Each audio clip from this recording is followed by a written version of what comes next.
It was supposed to be a happy day. The Carter family had been searching for the perfect gift for their daughter Emily's 9th birthday. She loved dolls. Anything with big eyes and a sweet little smile. That rainy afternoon, they stumbled into a small antique shop at the edge of town.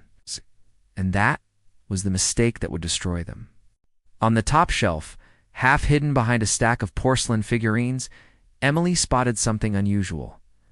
A strange plush doll, round eyes, a wide toothy grin, a hood lined with soft fur and long bunny ears. "What's that one?" Emily asked the old shopkeeper. He looked at it for a long moment before speaking. "Ah, you found the BUBU," he said. "A very special doll." Emily's eyes lit up.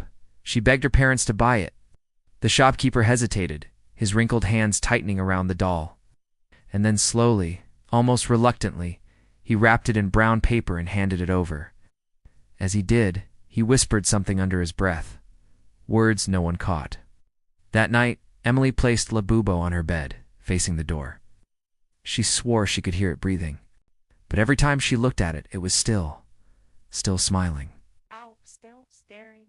Sometime after midnight, she woke to a faint scratching sound. Scratch. Scratch. It was coming from her closet. Emily sat up, her heart pounding. She turned on the lamp, and La BUBU was no longer on her bed. It was sitting in front of the closet door. She told herself she must have moved it in her sleep. But when she picked it up, its fur felt warm, almost alive. Over the next few days, strange things began to happen. Doors creaked open on their own. The TV would suddenly flicker to static. The family cat hissed and clawed at the doll whenever it saw it.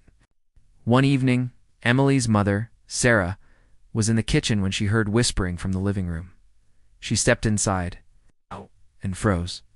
Emily was sitting on the floor, cradling La BUBU, whispering quietly to it. "What are you talking about, honey?" Sarah asked. Emily smiled. "La BUBU says he likes you. But he says Daddy is bad." Sarah forced a laugh. "Sweetie, it's just a toy." Emily's smile faded. "No, he's not a toy." 2 nights later, Sarah woke to the sound of heavy footsteps in the hallway. She got up, expecting to see her husband, but the hallway was empty. Then she looked down. La BUBU was sitting just outside their bedroom door. Its grin seemed wider. She tossed it into the hallway and shut the door. But in the morning, it was back on Emily's bed. Emily swore she hadn't touched it. That night, during a heavy storm, David Demley's father finally had enough. He grabbed the doll and locked it in the basement. "We're throwing it out tomorrow," he said. But that night, the family was jolted awake by a loud thud. They ran downstairs and found David lying at the bottom of the basement stairs, his neck bent at an unnatural angle. The police called it an accident. Sarah knew. It wasn't. After David's death, La BUBU seemed more active. Sarah found it in different rooms every morning. Emily started drawing disturbing pictures of the doll with glowing red eyes and long claws. One evening, Emily whispered to her mother, "He says he's going to take you to his world soon. Says I'll stay with him forever." Sarah tried to grab the doll.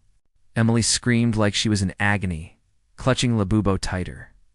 That night, Sarah woke to see a short, shadowy figure at the foot of her bed. Long ears, teeth, watching her. The last night began with a blackout. The house fell into darkness. Sarah lit a candle and went to check on Emily. Her bed was empty. From downstairs came the sound of giggling. She followed it. Emily sat in the middle of the living room floor, La BUBU in her lap. Around them, perfect circle of claw marks carved into the wood. Emily looked up. "He says it's time." Before Sarah could move, something yanked her backwards into the dark. Her scream was cut short. The next morning, neighbors found the front door wide open. Sarah was gone. David was gone. Emily sat calmly on the couch, La BUBU in her arms. When the police asked what happened, she smiled. La BUBU took them. But he promised I could stay. The house stands empty now. But sometimes, people say they see a little girl in the upstairs window, holding a strange doll with long ears and smiling.